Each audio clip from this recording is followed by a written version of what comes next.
Magandang araw!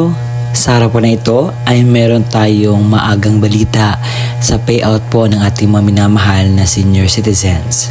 Dahil marami tayong natanggap na comment, sabi dito, Sir, bakit ang Quezon City ay wala pa po?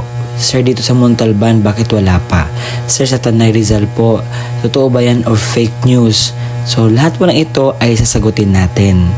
At sigurado po kayo na aking binabalita ay hindi po ito fake. Attention sa lahat ng mga senior citizens. May payout release na, payout schedule December 18, 2025. Ating alamin ang kumpletong detalye sa balitang ito. Ang malalaman ninyo ngayong araw, una, ang mga lugar kung saan may magaganap na payout sa social pension for indigent senior citizens. Pangalawa, saan po ba magaganap ang inyong pong payout? Pangatlo, ano ang oras po ng inyong payout? Pang-apat, ano ba ang kumpletong detalye ng mga requirements na dapat mong i-ready sa pag-payout? Panglima, mga dagdag kaalaman patungkol po dito. Inaanyayahan kita na tapusin mo ang video nito hanggang sa dulo nang sa gayon makuha mo ang punto ng video kong ito.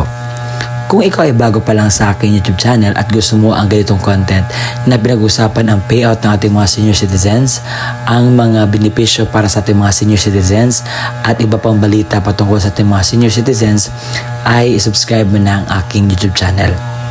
Dahil araw-araw po ako nag-upload ng mga videos na nakakatulong po sa ating mga minamahal ng mga senior citizens. And I don't want to waste my time po making a faking news. And I am fan of making vlog that is really makakatulong ko sa inyo. Hindi po siya fake news. At kapag tapos ka na mag-subscribe, paki-bell notification mo na para updated ka sa mga videos na i-upload ko pa dito sa aking YouTube channel. At sa punong ito, hindi ko napapatagalin pa sa pag-uusapan ito. Uunahin po natin ang MSWDO ng Taytay Rizal dahil meron po magaganap na payout sa December 18, 2025. Sa alas 8 ng umaga hanggang alas 12 ng tanghali ang Barangay Santa Ana. Sa 1 hanggang alas 4 po ng hapon sa Barangay San Isidro. Paalala po para sa lahat ng mga senior citizens sa Barangay San Toribio ang inyo pong schedule sa social pension payout ngayong December 18, 2025. Araw po yan ng Huwebes. Doon po kayo pupunta sa Municipal Covered Court sa Esperanza dahil doon po magaganap ang inyo pong inaasam-asam na payout sa social pension for indigent senior citizens. May payout po sa Barangay Rio Tuba sa December 18, 2025 mula alas 8 hanggang alas 5 po ng umaga. Sa Barangay Sumanga, meron po magaganap na payout sa December 18, 2025 para po sa social pension annual cash incentive sa mga senior citizens at PWD. Magsisimula po ang inyong payout sa alas 10:20 ng umaga hanggang sa alas 12:20 ng tanghali. At doon po ito mangyayari sa inyo pong covered court. Sa Barangay Sabang, meron po magaganap na payout sa December 18, 2025. Sa probinsya ng Cebu, sa munisipalidad ng Dumanhog, meron po magaganap na payout for solo parent senior citizens GAD sa December 18, 2025 alas 9 ng umaga sa GAD sa senior citizens GAD alauna po ng hapon na solo parent. Ang venue po ay sa Barangay Poblacion Central Gymnasium. Sa Nueva Ecija sa munisipalidad ng Gabaldon, meron po magaganap na payout sa December 18, 2025 at ito po ang mga barangay. Sa Sawmill, alas 8:30 ng umaga sa Barangay Gymnasium. Barangay Cuyapa, alas 9 ng umaga sa Barangay Gymnasium. Sa Barangay Pinamalisan, alas 9:30 ng umaga sa Barangay Gymnasium. Sa Barangay Bantog, alas 10:30 ng umaga sa Barangay Gymnasium. Sa Barangay Kamachile, alas 11 ng umaga sa Barangay Gymnasium.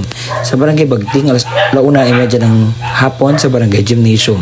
Sa Barangay Calabasa, alas 12:30 ng hapon sa Barangay Gymnasium. Sa Barangay Ligaya, alas 3 ng hapon sa Barangay Gymnasium at Barangay Malinaw, alas 4:30 ng umaga sa Barangay Gymnasium po magaganap. Sa Barangay Biabe, sa December 18 po, ito po ang mga barangay na mag-payout. Barangay Palau, Biabe, Pantaon, Bunod, Musulangon, Barangay Sababa, Tambo, Balagunon, Pantar, Lumbak, Kabasaran, Linok, Tuka, Madpab, Pangadapon, Ago, Lakitan. Ang venue po ay magaganap po sa Uyaan Proper Gymnasium. Sa Sablayan Occidental Mindoro, meron po magaganap na fourth quarter pension payout sa December 18, 2025 sa Barangay Tuban na may 122 pensioners at Barangay Malisbong SPPF na may 352 pensioners. Sa Tuban, alas 9 ng umaga sa Barangay Covered Court sa Malisbong sa alas 11 ng umaga sa Barangay Covered Court. Sa Barangay Santo Niño, alauna ng hapon, Barangay na may 442 pensioners. Sa Barangay Ibod na may 127 pensioners, alauna ng hapon. Sa sa Barangay Lagnas, Barangay Victoria, alas 9 ng umaga na may 95 pensioners. Sa Barangay Agnas na may 79 pensioners. At Barangay San Agustin na may 81 pensioners at Victoria na may 91 pensioners sa covered court po magaganap. Meron po magaganap na payout sa Barangay Zone 2, Digos City, Davao del Sur sa December 18, 2025 sa City Gym po magaganap alas 8 ng umaga magsisimula. Sa Davao City, meron po magaganap na payout sa Takunan sa December 18, 2025. Sa District Hall po ang payout venue. Sa alas 9 hanggang alas 3 ng hapon po magaganap ang inyo pong payout.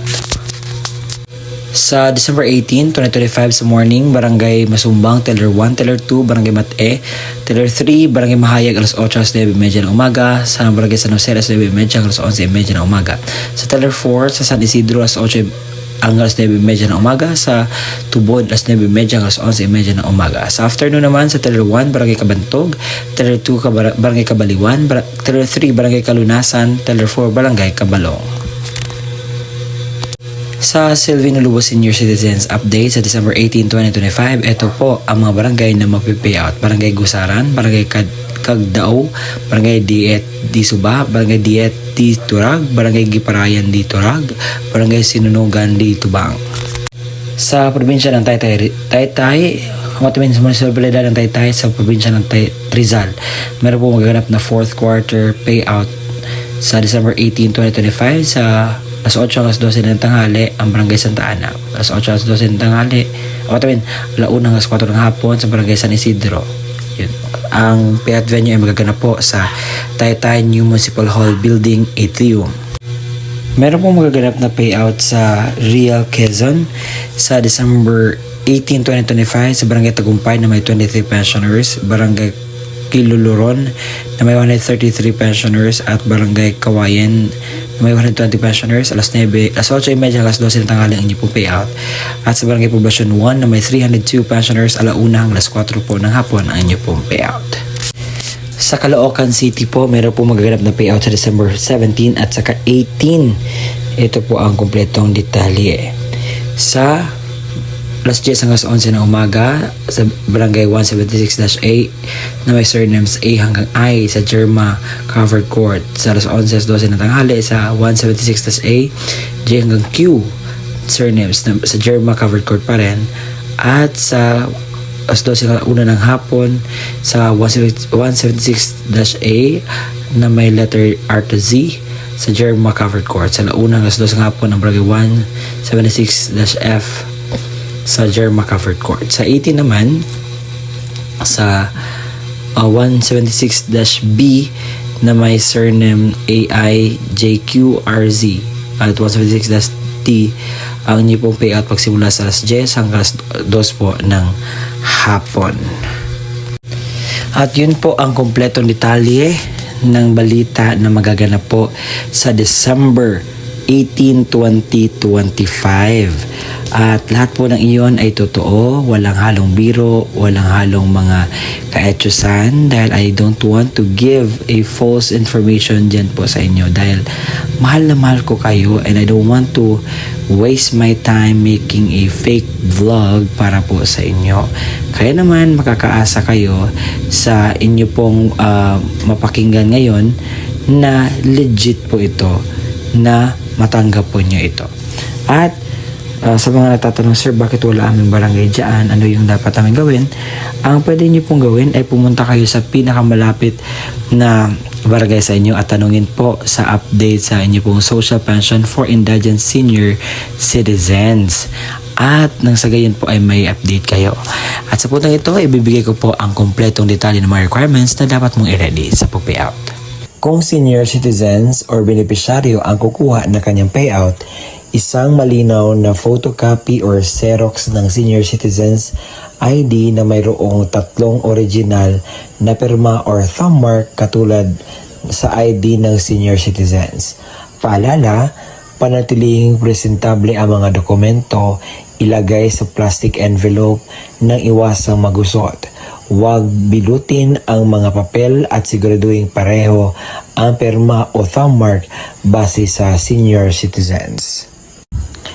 Kung authorized representative ng senior citizens or beneficiary ang kukuha ng pensyon, isang malinaw na photocopy ng ID ng senior citizens at lagyan na 3 original na pirma o thumb mark katulad ng nasa ID ng senior citizens.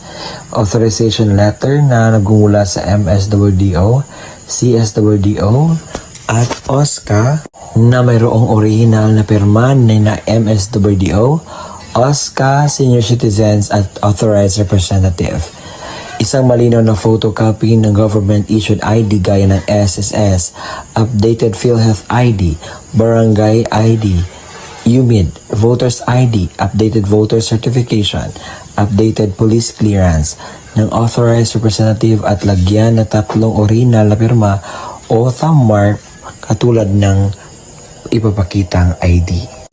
Paalala, siguraduhin pareho ang lagda thumb mark ng senior citizen, beneficiaryo at authorized representative base sa kopya ng government-issued ID na presenta. Kumpletuhin ang mga hinihinging lagda thumb mark sa authorized letter, iwasang magusot at huwag bilutin ang mga dokumento.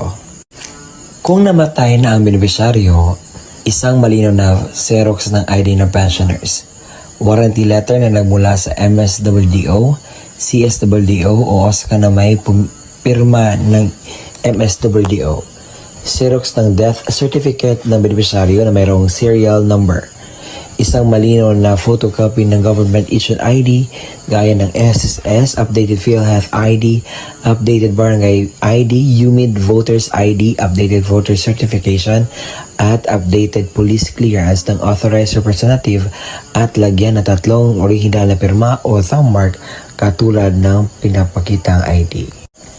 Paalala, kumpletuhin ang mga hinihinging lagda o thumb mark sa warranty letter at iwasang maggusot at huwag bilutin ang mga dokumento. Kung wala ang death certificate, kinakailangan ng certificate mula sa MSWDO, CSWDO na nakasaad ng pagpatunay na ang beneficiaryo ay patay na at kasalukuyang inasikaso ang death certificate. Huwag kalimutan magdala ng inyong ballpen na itim, payong at saka tubig. At kung meron na doon na po kayo sa payout, kinakailangan niyo pong gawin ito. Kinakailangan kumain muna kayo before pupunta sa payout. Magdala ng sariling ballpen, inumin at gamot kung kinakailangan. Baka pagdating po doon ay medyo mas ready tayo para maiwasan natin ang mga darating pang mga sakuna. At ang gagawin niyo po is magpila po, sumunod sa mga alituntunin ng payout. At yun po. At yun po ang kumpletong detalye na ating nalalaman ngayon. Maraming salamat po sa walang sawang pagsusuporta, panonood po sa ating mga ina-upload na vlogs. Umabot na po tayo sa 70,000 subscribers. Maraming salamat po and God bless us all. Gawin natin 100K. Kaya ba? Salamat!